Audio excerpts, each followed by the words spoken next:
Coming from the southwest will be a little milder, 12 Celsius in the south, 10 Celsius further north.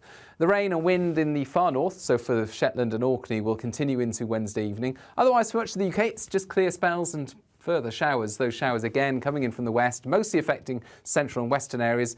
The greatest chance of clear spells towards the east, where we do get some shelter from the breeze on Thursday morning. Temperatures will dip into the mid to low single figures, but I think a widespread frost is unlikely because of the gusty breeze that many areas will experience. And that continues into the start of Thursday. Further showers in the west and the north first thing. Then this next band of intense but relatively fast-moving rain moves through, accompanied again by gusty winds. But those winds are coming from the south-southwest, so there's a warming up trend through the next few days and into the weekend, even if there is more wet weather.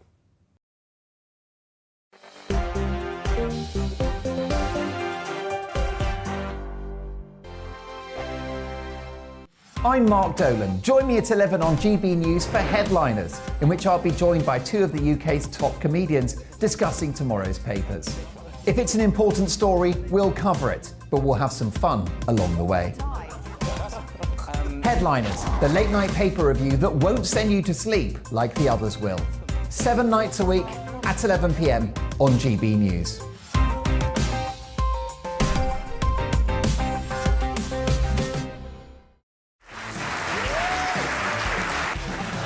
My name is Andrew Doyle. Join me every Sunday evening at 7 p.m. for Free Speech Nation. This is a show where we address current affairs and news stories of the week with the help of two wonderful comedian panellists. I brought in comics because I want to give it a lighter edge, and also they work for less. See you there.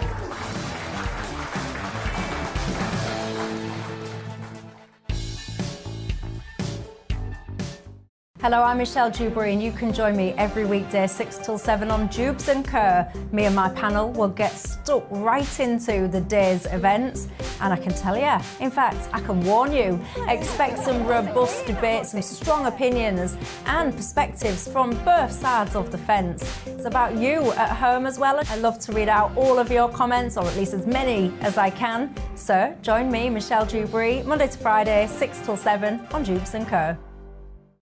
I'm Mark White. As GB News Home and Security Editor, I cover those key issues that are so important to you. Our authorities, our communities doing all they can to combat violent crime. With the public services under unbearable strain, why are we still failing to control our borders? Defence, the first priority of any government, has been continually hollowed out. Can we trust our politicians to protect the armed forces? Join me, Mark White, on GB News.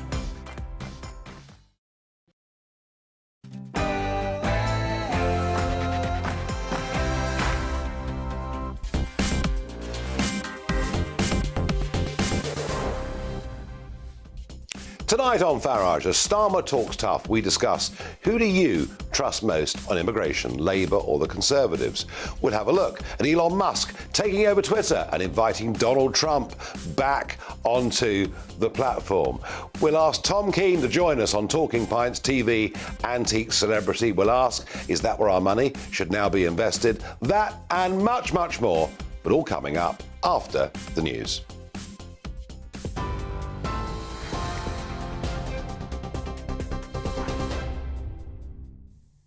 I'm Alice Porter in the GB Newsroom. The RMT union has announced new industrial action over the festive period.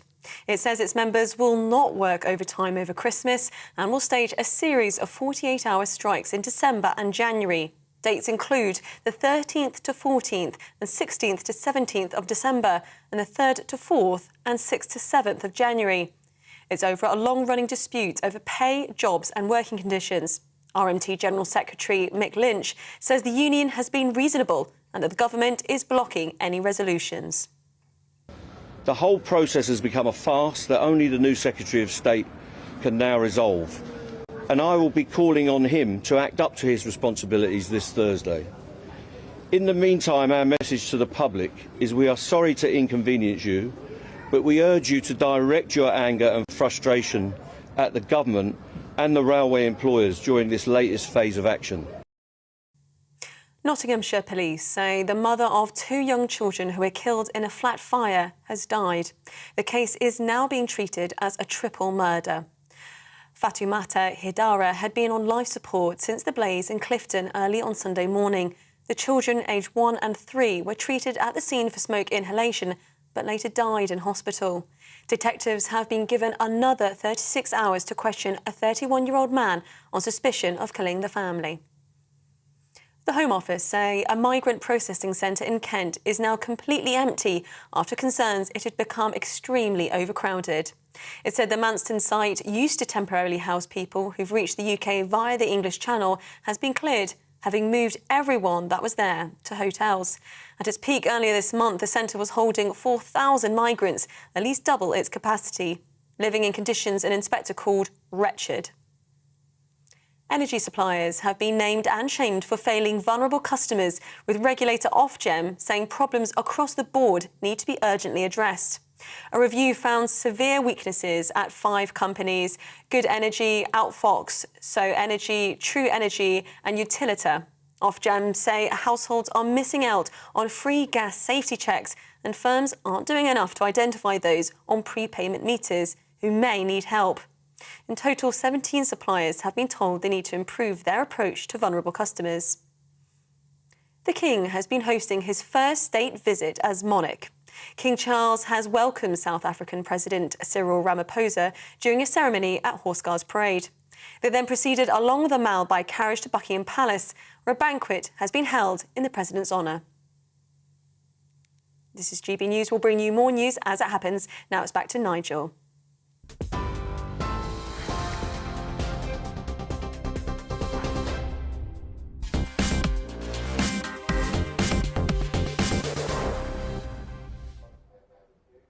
Good evening. It's been the elephant in the room of British politics for the best part now of 20 years. Yes, dare we even use the word immigration? For goodness sake, don't mention it at dinner parties in Notting Hill or Hampstead, otherwise you'll never be invited back. But I think I had a fair sense of this as leader of UKIP, that something fundamentally was changing in the country without a conversation. Indeed, in 2015, I led the party into an election manifesto in which I said, immigration has driven down wages and led to job losses for British workers. We should employ and prioritise British workers.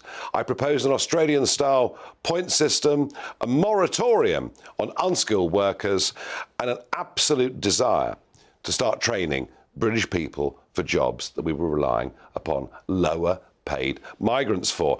I even dared to suggest that immigration and rising population meant longer waits for GPs, worse traffic on our roads and a near collapse of public services. Well, I can tell you, in 2015, for my trouble, I was called every name under the sun.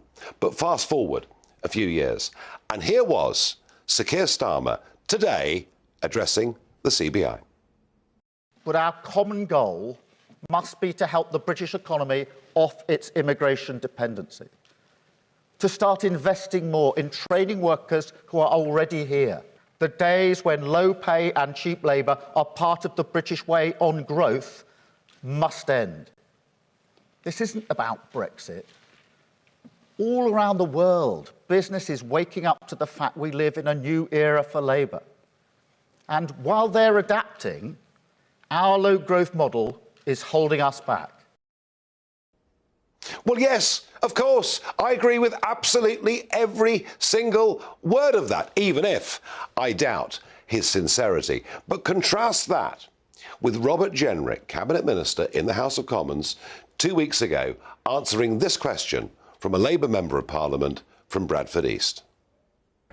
Thank you, Mr. Speaker. According to the Home Office's own figures, of the total accepted and rejected visitor visa applications, just under 20% ended up as rejected.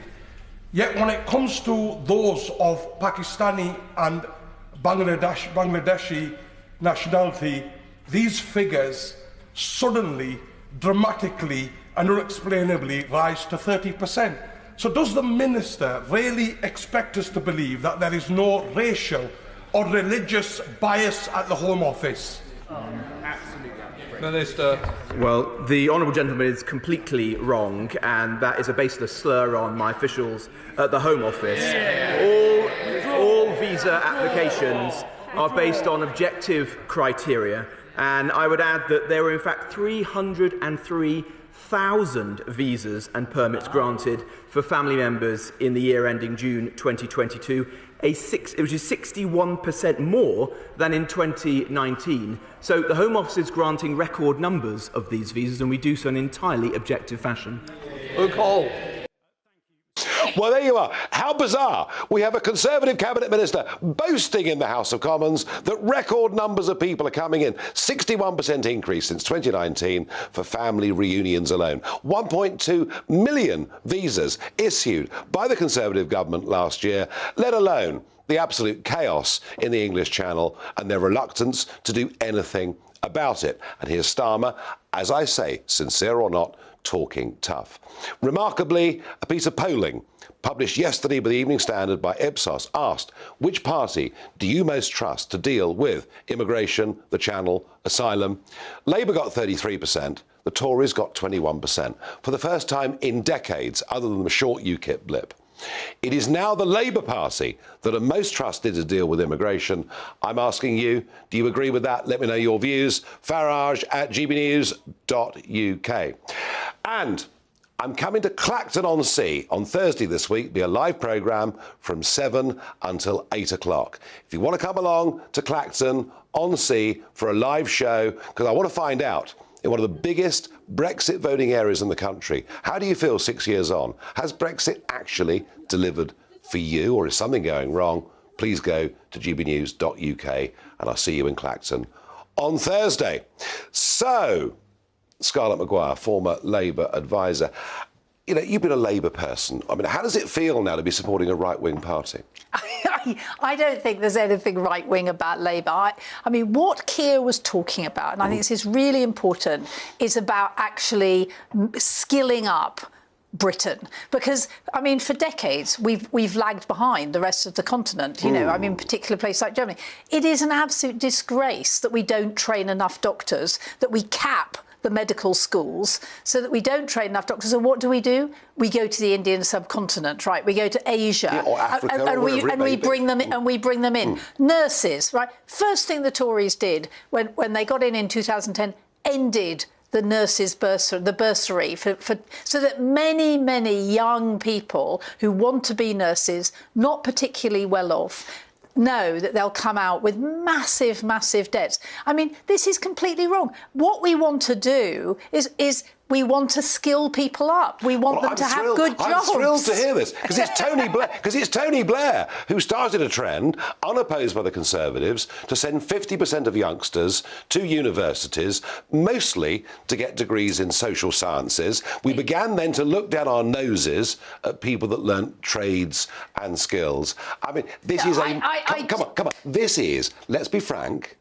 you know, I fought against Ed Miliband tooth and nail in various elections. The Labour Party was all for an open door. Under Jeremy Corbyn, we were all citizens of the world. This is a big change in Labour policy. No, I mean, actually, it's not. I think this is a myth about this open door policy. I mean, I remember trying to get people when I was a trustee at Oxfam, and I said we need to have people working in Oxfam who actually come from Africa, so they know what they're talking about. You could not get them in, and that was when Labour. That was when Labour was in charge. It just has never ever happened. This open door policy, right? Have you seen what's happened to the British population since 2000? It's risen by nearly 10 million. And 85% of that is due to immigration. These are fundamental changes to British society, to our access to GP services, to the ability of youngsters to get houses, and let's not blame immigration. Let's not blame the numbers. No, let's not. Really? What are these people? So, what do people who come to this country do? They go into public services. They are doctors. They are nurses. They are. I mean, you know, you try going to a hospital, right? And I've spent a lot of time this year. I mean, the odds are you're gonna come across somebody who is really well trained and not from Britain. It is immigration. Scarlett, you will find huge numbers of people who've come into this country in the last 20 years that are on either out of work or in work benefits. Much as you'll find many people that have come in who've done amazing, fantastic jobs and integrated. What I'm saying to you is this. The sheer weight of numbers has fundamentally changed the quality of life for British people. And maybe, just maybe, Keir Starmer's now recognising that. No, I think, I mean, I too have been living here for the last 20 years, right? And you've seen the change?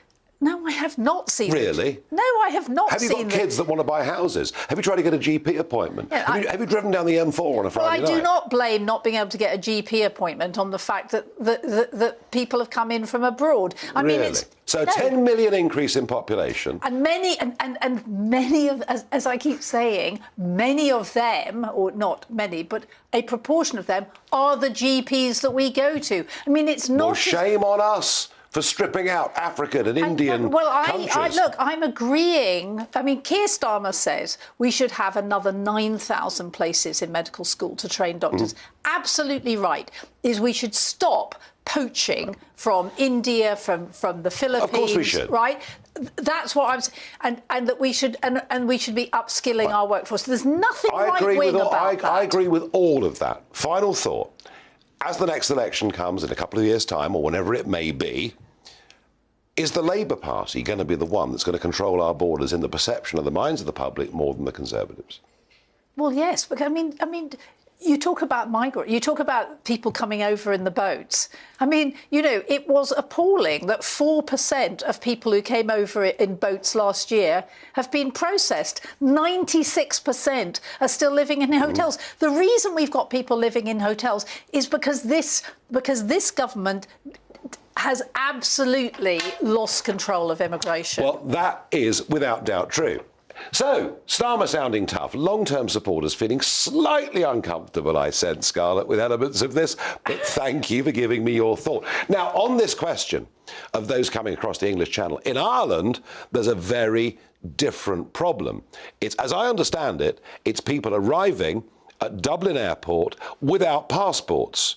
They've lost them on the plane or somewhere en route and now claiming asylum. And it led to street protests this week. Take a look at these pictures.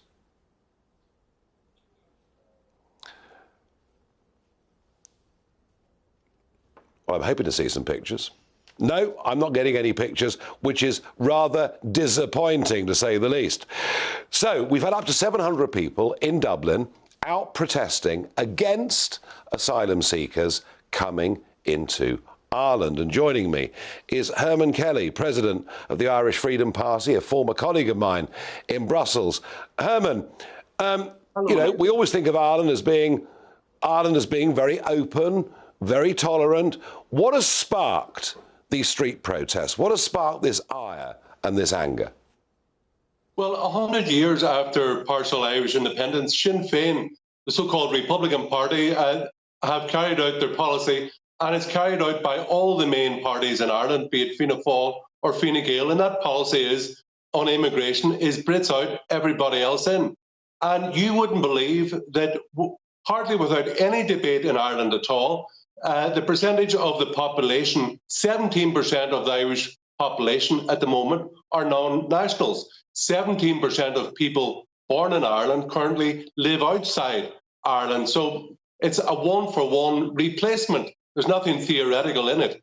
And as you mentioned there, it is a huge security risk because 40% of the very large people who come into Ireland to claim asylum for whatever reason or any reason at all, 40% say that they've, between getting on the plane and getting off in Dublin, that they've lost their passport. But they can all turn up at the customs kiosk and say asylum. And the minister, Roderick O'Gorman, has basically sent out search parties looking for asylum claimants around the world, telling them that they can all get a free house or free access to housing, free healthcare, free education, 4 months after they've got approval for their asylum application. So at the moment, the country is now full. Fascinating. Herman Kelly, thank you for that brief resume. We're going to keep an eye on what's going on in Ireland. It's fascinating. I suspect if here people were out protesting in the streets, they'd probably all be arrested and denounced as racists. Really, really interesting. There we are. Brits out, everybody else in. In a moment, we will discuss Elon Musk's takeover of Twitter, his invitation to Donald Trump to rejoin the platform, and what it all means for the world of social media.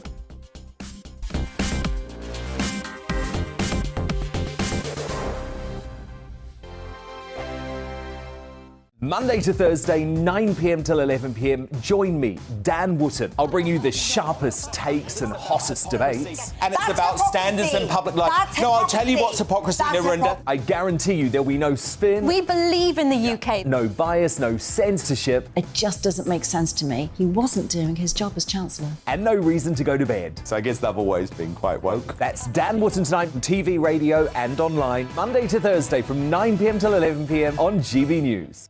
Every morning from 6 o'clock, we'll wake you up with GB News Breakfast with all the stories you didn't know from the night before. So whether it's serious news, entertainment or your own views from all over our great nation, we're here to kick off your day with a smile. The national media should be reflecting and reporting what's happening here. You will notice the northwestern accents. Whether you're with us on TV, radio or online, every morning it's breakfast from 6 a.m. Hope you can join us. Hello there, it's Eamon Holmes here from Breakfast on GB News. We're not just on your television and your screens, you know. We're on DAB plus digital radio, so you can listen to your favourite shows on the move. If you've not yet listened to GB News Radio, it's very simple. We're on your radio player and TuneIn apps, on your smart speaker, phone or tablet, or online at gbnews.uk. Take us with you wherever you go. GB News Radio. You never have to miss a moment of the People's Channel. Join me every Sunday at 6 p.m. for Gloria Meets. In exclusive interviews, I'll be finding out who our politicians really are and what they really think. I think I've seen probably quite enough of Matt Hancock to last me a lifetime. I'll also be getting to know you better, travelling to find out what you think about the politicians who are fighting for your vote. They've got to get this country back on track. Join me every Sunday at 6 p.m. only on GB News, on TV, radio and online. My name's Tom Harwood and join me 9:30 a.m. every weekday for The Briefing, your one-stop shop for everything you need to know about what's going on in politics today. I wonder if this is a deal that might need to be like the biscuits in this factory, twice baked. Is there not an opportunity here to win out against the extremes? Tom Harwood, GB News. What are you going to do about it?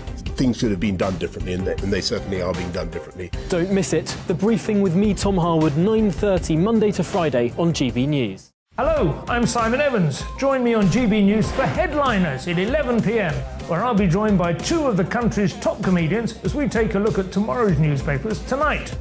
If it's a big story, we'll be covering it, I guarantee, but we'll also have some fun along the way.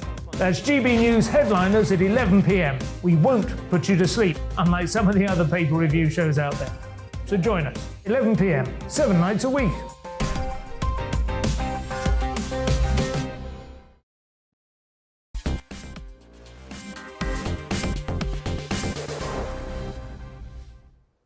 Well, whatever Keir Starmer says today, that Ipsos Mori poll yesterday showed, actually, vast numbers of you don't trust either party to deal with legal or illegal immigration. And so it is actually with GB News viewers. When I asked you which one do you trust most, Ian says, no, I don't trust either. Richard says Labour. We need more immigrants to fill all the essential job vacancies caused by Brexit. Well, Richard, actually Starmer's saying the opposite to that today. You can doubt his sincerity. What he's saying is we must upskill the British workforce. And I have to say, I've agreed with that for the last 20 years or more. One viewer says neither. Both are liars, useless, and both hate the UK. Well, that's about what you get when you discuss this subject. I don't think there's an issue on which Westminster are more out of touch with the great British public than legal and illegal immigration. Now, you'll know, of course, and we've covered it before, that this extraordinary figure of Elon Musk has, of course, taken over Twitter. Vast numbers of employees have resigned or been fired. He held a poll, and Donald Trump has been invited back onto the platform. What does all this mean for the world of social media. Well, joining me is a Twitter competitor. Jason Miller is the CEO of the social media app Getter, and of course a former advisor to Donald Trump. You're a warrior for free speech, for open opinions. Presumably you welcome Elon Musk taking over Twitter. Absolutely, and I think this is a great move for free speech, and quite frankly, I think President Trump, as he's running for president again in 24, should consider joining every normal platform that is out there to get his message out. But for most people, nothing has really changed. You have folks such as the mandate skeptic, Dr. Robert Malone, who's still off of Twitter. Yep. Axios has reported that there are many people that are still shadow banned, and the overall user experience is still particularly negative for so many. But now, Joe, I want to bring something up that nobody else has covered or talked about. The Twitter whistleblower, the former security chief who testified in front of Congress, he raised two critical issues over the summer that I haven't heard anything about since Musk took over. Number one, does the CCP spy still work at Twitter? I haven't heard that brought up at all. And secondly, what about those security breaches that the former Twitter security chief raised? Have those been fixed? With everybody fired, I doubt it. Oh, I mean, these are massive questions for Elon Musk, and maybe he turns this thing around into a huge success, maybe he doesn't. What does Trump do? I mean, 2016, it was his tweets that got him around the back of all the mainstream media that reached, what has he got, 88 million followers, I think it is. But he's got his own platform, Truth Social, which is a fraction of that size. What does Trump do, in your view? So that's always been his superpower, to evade the mainstream media and go directly to voters. Something that he mastered. It's something that President Bolsonaro in Brazil helped to take to another level. I happen to be sitting across from someone who, in the political realms, has been an expert themselves. And you're pretty darn good as far as communicating with people via social media. President Trump has his own company. That puts him in a little bit of a pickle. I think at a certain point, there's probably a bit of a divergence on what's the priority for 2024, and then what is he going to do with regard to his company. Hopefully there's a way that he can do both. I want to see him be successful, but that vehicle, that many tens of millions of people, is a great amplifier and a way to evade having to deal with the Washington Post, the New York Times. Last week he announced at Mar-a-Lago he's running again in 2024. It was a slightly more muted atmosphere than it was in 15-16 as that campaign picked up. Ron DeSantis, 44 years old, a different generation, in prospect, not just for the Republican Party, but for American politics, which frankly looks, to us on this side of the pond, we can't believe everyone's over 75. It's extraordinary. Can he beat DeSantis in the primaries? I think so. He's done it on the national stage before, winning the primaries in 2016 and 2020.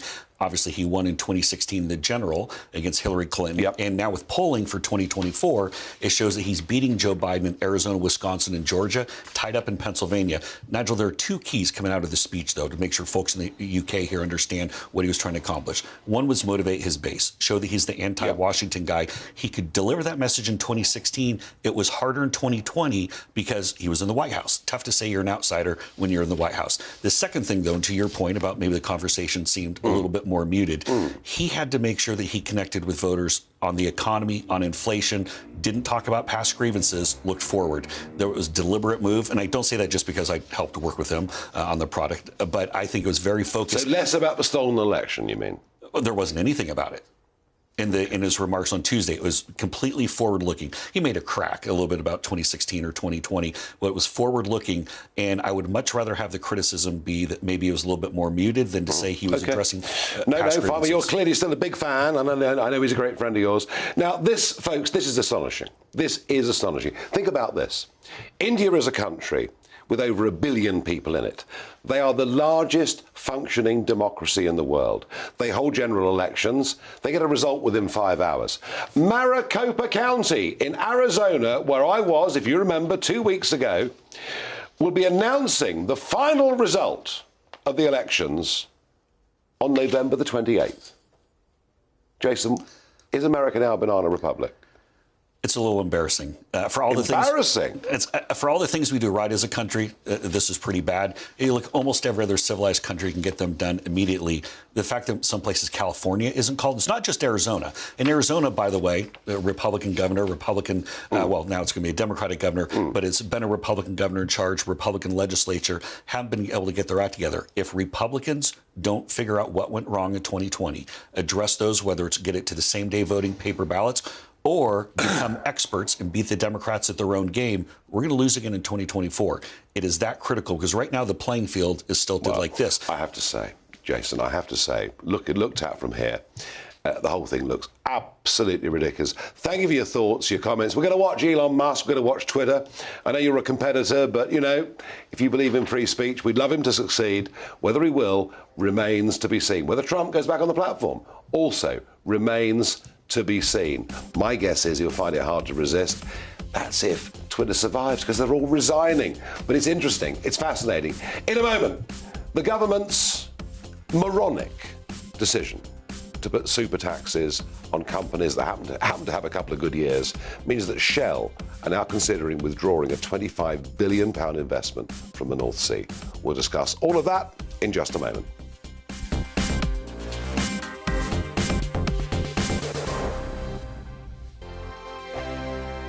We are GB News, and we'd like to say thank you to each and every one of you for bringing us your conversations, for helping our great nation find its voice. We are here for you on radio, television, and online, across England, Scotland, Wales, and Northern Ireland. It's not the BBC, you know, you actually get your facts right. We are proud to be GB News, the People's Channel, Britain's news channel. Monday to Thursday on GB News, it's Bev Turner Today from 10 a.m. We're going to be here for you, our GB News family, to keep you up to date, but also make you smile. The guy went from puberty to adultery. And I can't wait to bring a few of my own opinions. I have no time for cultural totalitarianism. We'll engage in passionate, but always polite debate, with your thoughts and opinions at the centre of it all. Monday to Thursday, 10 till 12, on TV, on radio, and online. Every Friday and Sunday night from 9, it's Mark Dolan Tonight. We're on the same page again. There's something weird happening. Let Ian finish. Don't be such a cranky. That mini budget was the tip of the iceberg. And on Saturday, my show just got bigger. From 8, it's Mark Dolan's Saturday Night In. You can't govern a country if you can't speak. Stop talking. My God, we reached the end. I've never been early in my life. Only on GB News, the People's Channel. We are GB News, right across the nation. You can get us on television, on radio, on digital. We're absolutely everywhere. Amazing. You see, amazing. You remind me of me in the European Parliament. But here's the most important bit. We are not part of the mainstream establishment. We think and speak just like you do. We are the People's Channel. Magnificent. That's really, really thoughtful. Come and join us on GB News, the People's News Channel. Hello, I'm Alastair Stewart, and I'd invite you to join me at noon on Saturdays and Sundays for Alastair Stewart and Friends. I've been in this business for over 40 years. Now, here at GB News, I've never been happier. I get to choose the big stories that really interest me. We hear what you have to say, and you hear what I have to say. I really hope you can join me, noon on Saturdays and Sundays. Hi there, it's Stephen and Anne. At breakfast from 6 a.m, you'll always be caught up with everything you need to know, the latest headlines, opinions and debates. We'll bring you the good news and the bad, but most of all, we're here for you. Remember, send in your views and let us know what you would like us to talk about. That's because we're your news channel. And every morning at 6 a.m, it's breakfast on GB News.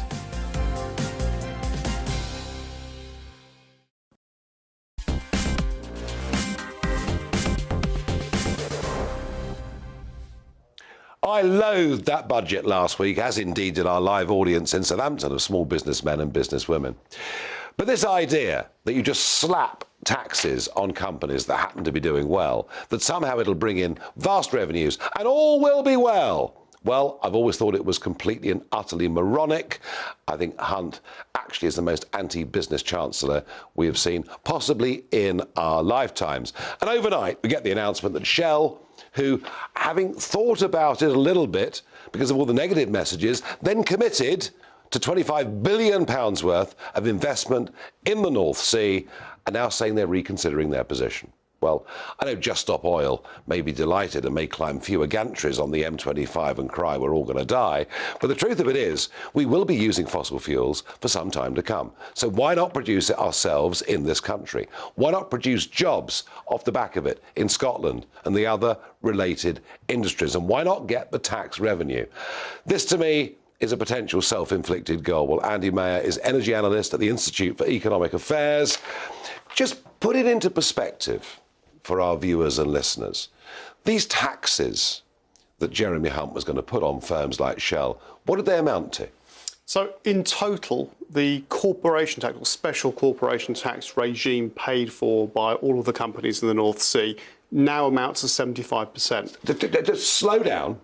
So for every pound profit, Shell could make through massive capital investment in the North Sea, they would pay a tax rate of 75%. Thank you. Minus some investment allowances and a few other wrinkles and things that the government over the years have had to bring in.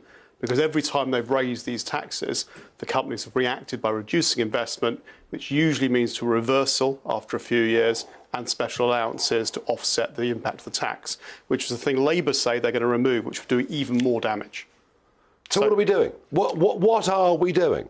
Well, what are we saying to business? Because, this windfall tax, once it's been imposed on a sector like this, and it's going to be imposed on the wind energy sector as well, although, of course, they're priced on they're given money on the basis of the price of gas, which always seemed crazy. But are we living now in a country where a Conservative Chancellor can just slap taxes willy-nilly and almost retrospectively on companies in different sectors? Well, it's almost 22 years to the day that Margaret Thatcher resigned, having been assassinated by her own party. And the current government are essentially the intellectual successors to those guys, the ones who did her in. And in that respect, what we're looking at is Tory socialism. So we're looking at people who want the level of tax and spending to go up to pay for more public services. Now, in the long run, they want the books to balance. They are sound money people. And that was their chief criticism of Liz Truss. Well, allegedly, but let's take them at their word for now. I mean, the markets certainly are. They haven't reacted in the same way. But they think they can do this and it will help in the long run to stabilise everything. But what it will actually do is what it did before in 2015-16 and collapse tax revenues in the North Sea after a few years of a sugar rush. So it won't work.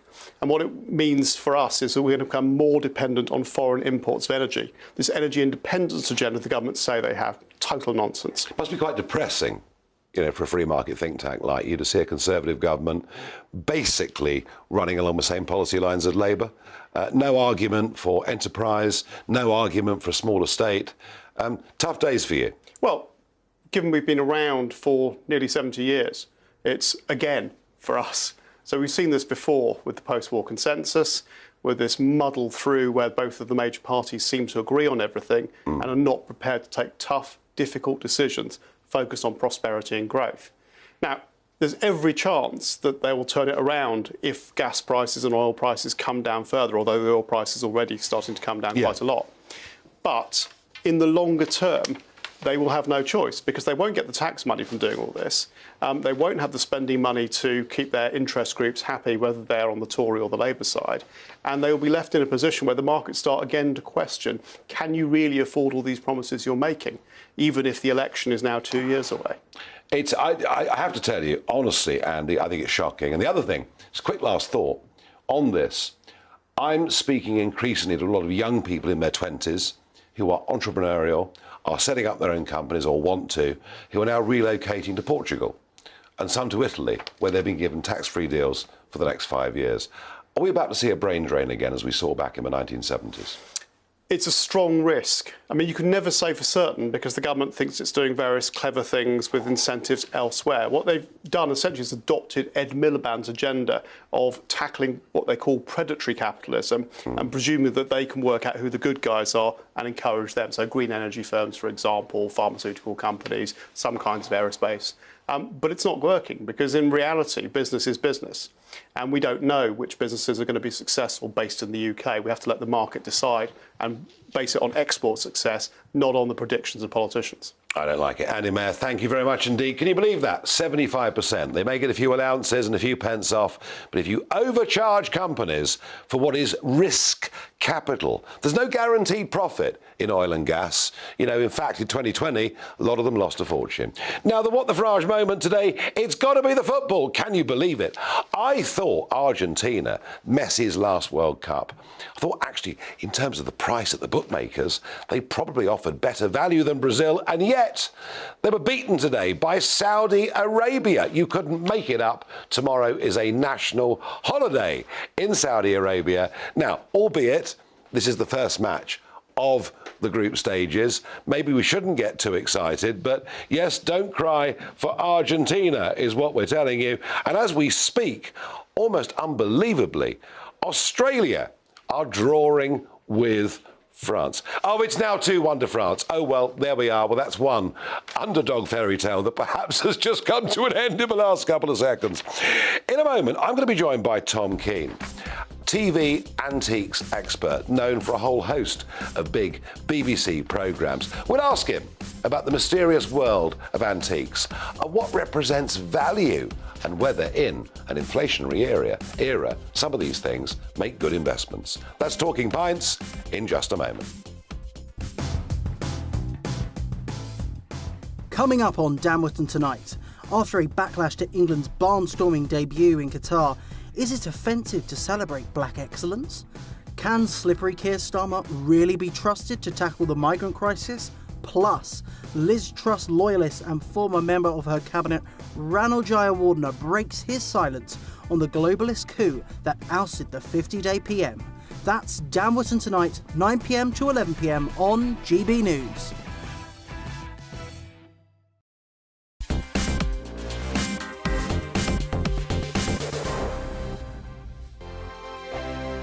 Monday to Thursday nights on GB News. At 6, it's Dubes & Co. 7 o'clock, Farage. At 8, join Mark Stein. And at 9, Dan Wootton Tonight, followed by Headliners. On TV, radio and online. This is GB News. We are GB News, the People's Channel. Why not take us home with you by visiting the GB News shop at gbnews.store. You'll find all the official merchandise, a really good present actually for yourself, your friends or your family. We ship across the UK mainland at no extra cost. GB News, the People's Channel. Hello, I'm Esther McVeigh. And I'm Philip Davis. Whether you're watching or listening on TV, online or on radio, we handpick the latest stories, debates and expert opinions for your weekend. So whether that's politics, news or showbiz, we've got it covered. Join us every Saturday morning at 10 o'clock on GB News. Join my show Farage, 7 p.m. till 8 p.m. Monday through Thursday, and there you will get opinion, analysis, debate, and I'll cover stories that nobody else dares to touch. You've been cancelled. Join the club. Oh my goodness me. And then for the last 15 minutes, Talking Pints. We're over a drink. We have a civilised conversation with someone. We very often disagree, but we do it in a grown-up way. Come and join me on Farage. Hello, I'm Michelle Dewberry and you can join me every weekday 6 till 7 on Dubes & Kerr. Me and my panel will get stuck right into the day's events and I can tell you, in fact, I can warn you, expect some robust debates, some strong opinions and perspectives from both sides of the fence. It's about you at home as well. I love to read out all of your comments, or at least as many as I can. So join me, Michelle Dewberry, Monday to Friday, 6 till 7 on Dubes & Kerr. Hello there, it's Eamon Holmes here from Breakfast on GB News. We're not just on your television and your screens, you know. We're on DAB plus digital radio, so you can listen to your favourite shows on the move. If you've not yet listened to GB News Radio, it's very simple. We're on your radio player and TuneIn apps, on your smart speaker, phone or tablet, or online at gbnews.uk. Take us with you wherever you go. GB News Radio. You never have to miss a moment of the People's Channel. I'm Mark White. As GB News Home and Security Editor, I cover those key issues that are so important to you. Our authorities, our communities doing all they can to combat violent crime. With the public services under unbearable strain, why are we still failing to control our borders? Defence, the first priority of any government, has been continually hollowed out. Can we trust our politicians to protect the armed forces? Join me, Mark White, on GB News.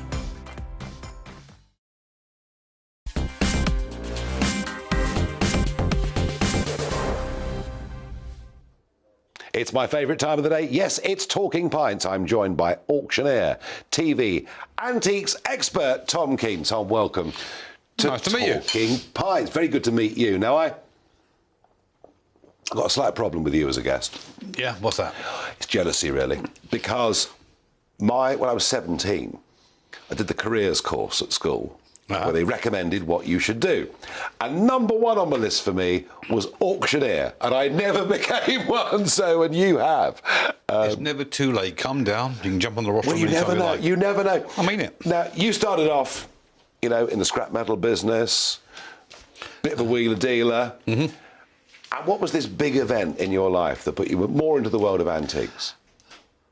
Oh, scrap metal dealing and boxing and car selling, and things are a bit tough, so I got a job. Do you know Olympia in London? Yeah. Have you been in there? I've spoken there, yeah. You've spoken there? That big steel roof. Mm-hmm. I used to climb that on the inside.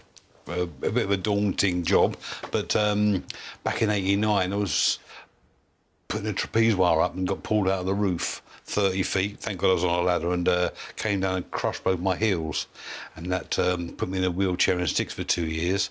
And while I was doing that, I went to an auction for the first time. You will like this because it was a poll tax riots going on at the time, and I was complaining about Westminster Council taking Mr. and Mrs. Smith to court for non-payment poll tax, and the bailiffs have been around and taking their things and put them in the auction. And while I was sitting in a wheelchair, first auction I ever went to, I bought a microwave oven and a video recorder, because I understood what it was. And bidding at auction. Bidding at auction. Got them for next to nothing, complaining about the poll tax and why this happened, but at the same time, couldn't refuse a bargain. And went out there and I made a profit straight away. So that took me into the auction world, and I started studying antiques, taking it on board, just studying every day, fell in love with it, and 30 odd years later, it's been all right. And have you, as you've moved into that world, antiques you mentioned, have you specialised in areas, or are you a generalist? I'm a generalist, but specialise more in furniture, but more of a generalist. You have to be in small companies. Yeah, and I mean, so how is it? Okay, you have this, a horrible accident. I've had a couple of horrible accidents. I know. Yeah, it does make you rethink things a little bit. It can change your life, can't it? Yeah, plane crashes and goodness knows what I've been. I mean, but hey, we're here, so both of us are still here. But how do you go from buying a cheap microwave at auction, to finishing up, on Bargain Hunt, on Cash in the Attic, and you've done all these programmes. Mm-hmm. How do you finish up becoming a bit of a TV celeb? Just been in the right place at the right time. I think when these TV programmes first came out back in 2002, Cash in the Attic, they had researchers looking around, didn't know anything about antiques, and I suppose a bit of a character, shaven head, a bit of a barrow boy look, if you like, and rather than being plumb in the mouth and not unapproachable, they came and saw me, and I guided them through what was saleable, what wasn't, and it took off from there. Is it good fun doing those programmes? It's fantastic fun. Can be a bit draining, can be hard work, but we wouldn't change it. It's been great. But you can't match David Dickinson's suntan, can you? Not suntan. He's a lovely fella. You met him. He's a lovely fella, but that's his natural colour. Is it? Yeah, I can't believe you. I believe you. So what do we do? You've gone on. You've worked through auction houses. You've now got your own gig, operating. So I've always owned my own auction rooms. I never worked for one. Right. You've always owned your own auction Unemployable. houses. Yeah, I think I'm a bit like that too. So what happens? If I want to sell something or buy something, I come to you. What are you going to be? If I've got to sell something, what are you good at selling for me? I can sell anything from a needle to an anchor. It's about your expectations and what are you thinking of selling? Well, I don't know. I mean, I collect military medals. I'm not in the mind to sell any at the minute, but would you be a good person to come to, or would you say no, come to me with furniture, or why Tom would somebody approach you? Why would they come to your auction house? They come to us because we give a good service across the board. If I'm not expert enough to know about an item, I've got a team of experts I can contact and consultants can come in, so you can bring in anything you like, and within 24 hours I'll have a proper evaluation for you, if I don't know myself already. So, and we charge lesser commissions. We're the lowest commission rates in London. Well, you know that. I'm going to come to that. Go on, see, because you see, seems to me that we live in a very heavily regulated world where profits or what can be charged to private customers are generally quite tightly regulated by all sorts of agencies. I am struck that you, Mob, in the world of auctioneering, you've got sellers, buyers, premiums. I mean, your cuts on this stuff are enormous, aren't they? It depends where you go. And auction rooms will charge exorbitant. I know ours are, I know what the biggest are. The other auction rooms will charge you, the bigger firms will charge you 30-35% per lot. 25-30% the other way as well. Plus you get your handling fees, £100, I mean, it's the biggest blooming rip left out there, isn't it? If you don't know how to negotiate, it is. People won't negotiate on buyers' premiums. But let me tell you what's changed in the last 12, 15 years from my point of view of the job. I got your medal, it comes in and I catalogue it. A bravery medal, however it is, and put it down, put a number on it, walk away. That's what I used to do. Now I've got to catalogue it. I've got to get someone to photograph it. I've got to be condition reporting it. I've got to upload it online. I've got to deal with inquiries coming. So the costs have gone up 4 or 5 times to process that lot. That's why the cost of buyer premium. See, I know you agree with me already. You're smiling. You see, they always come out with this stuff, don't they? But it's true, isn't it? The costs have gone up, and are we any better off? No. Profit-wise, we're not. We're still making the same sort of margins, but the costs have increased by 5-6 times. We're living, Tom, in an age when inflation has come back. You know, we haven't seen it for 30, 40 years. People under the age of 45 have never seen inflation. People are worried about cash being in the bank, devaluing before their eyes. They're a bit scared of the stock markets after all these years of rises. Bonds have been horrendous over the course of the last couple of years. Gold has been disappointing. Cryptocurrency, well, it was pretty good this time last year. It's not quite so clever. Don't touch that one. This time this year. Are you seeing a move to what we used to call in economic theory tangible assets? Are people now looking to buy things in a way perhaps they weren't before inflation? In truth, the market's slowed down, people buying things. They're still buying quality, but what happens in all recessions now? You're going to hate this, as auctioneers always make money. When things are tough, people want to sell things. Now, because the exchange rates are quite bad in this country, we're getting foreign investors and foreign buyers coming in. So for Americans buying stuff here, it's at the moment fantastic. That's right, and that's what's happening in the auction world. The Chinese, very astute, very clever businessmen, they're coming in and they're getting 15% discount just on the exchange rate. Never mind about anything else. So our markets will be okay, but the markets are very strong, but the domestic market is shaky.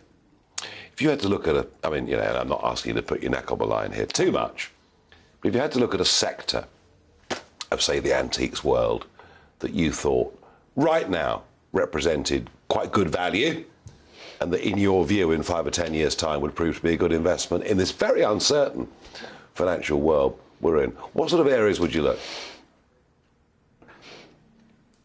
It depends on what end of the market you want to be at. If you want to be investing in the low end, buy watercolour pictures. They're so cheap for good artists. They've fallen through the floor. They won't get any cheaper. There's only one way up. Yeah. Is that just sort of because all these things go in fashions and trends, don't they? All trends and change, but the watercolour paintings are very good value at the moment.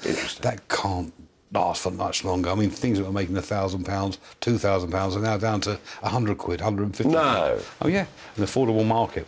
Known artists as well, not just squiggles. Known artists are making no money. If you're going to go into the upper end of the market, jewellery. Jewellery, you never lose on jewellery. It's transportable. You can wear it, and providing you're in for the long haul, you'll make money. But there's one big danger. No, the watercolour thing, fascinating. The one big danger, Tom, with all of this, and particularly in the modern world of owning nice things, wearing nice things, displaying nice things, is the risk of theft. And you've been a victim of this, haven't you? You've done your research, yeah. I've been ram-raided a couple of times, and that hurt. We drove a bulldozer through the wall. Didn't get anything. They smashed the place up, and thankfully they caught them and they got prison, and they're still they're doing 17 years, so we won't worry about those for a while. But if people buy nice things, they've got to put a safe in their house, or I mean, what have they got to do in the modern world? A safe in the house is good. I mean, it's not so bad in this country. We go and do valuations in Spain, where a lot of Brits come to us, and they've all been robbed, all been mugged, and all getting rid of their precious possessions through auction rooms in England because of the crime rate.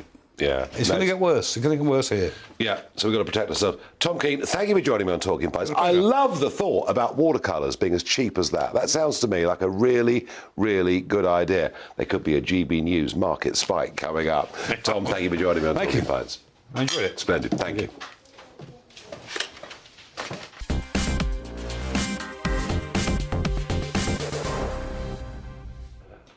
OK, it's time for Barrage the Farage. I've got a couple of minutes left on this show. Mary asks me, can you face 5 years of Labour government? Well, we've got a Labour government now, haven't we? Oh, no, sorry, they're Conservatives. I forgot, they've just got Labour policies. Mary, honestly, I'm not sure we'll notice the difference. Only that Labour are now much more right-wing when it comes to immigration and crime. I mean, I completely doubt Starmer's sincerity on this, but that's the message they are now putting out. Laura asks me, do you think the Suella Braverman will take us out of the ECHR? So Suella is appearing tomorrow in the House of Commons before one of the committees. You know what? She's the fall girl. She's the one that's been put up there by Sunak. She's going to deal with the cross-channel disaster, and when she doesn't, she carries the blame. There is absolutely, I promise you, zero chance of Suella Braverman being allowed to take us out of the ECHR. If she had the power in her own right, she would do it. And I promise you, I said it before a dozen times, had I been a Conservative Member of Parliament in the leadership election campaign, I would have voted for her because I believe she's absolutely genuine and totally sincere. She won't be allowed to do it. This is now a globalist government. There's effectively been a coup that has taken place in Westminster. Please, please, please, please, please wake up and smell the coffee. And just very quickly, who would make a better PM? Lee Anderson, David Frost, or Jacob Rees-Mogg? Well, you know what? I like them all. But do you know what? He's an ex-miner. He's down to earth. He likes a beer. He tells it as it is. I can't help it. Much as I like the other two, I think Lee Anderson's terrific. Now, Mark Stein, what have you got coming up for us tonight? He'd last less time than Liz Truss. There'd be some. The markets wouldn't like that. But he's a great guy. Yeah, he is a great guy. I just like normal people. When you see them at the G20, they're like some class apart. It's like you could swap the countries, Rishi and Justin and Jacinda. It wouldn't make any difference. Wouldn't make any difference. Thank you, Nigel. Great show as always. We're going to try and keep it going. We have a terrific lineup for you. We're going to talk a little bit more about what Nigel was just talking about there. The future, insofar as it has one, of the Conservative Party, and much more important, the future of British conservatism, if there be such a thing. We've got a great lineup of guests, and it's all coming up right after the break.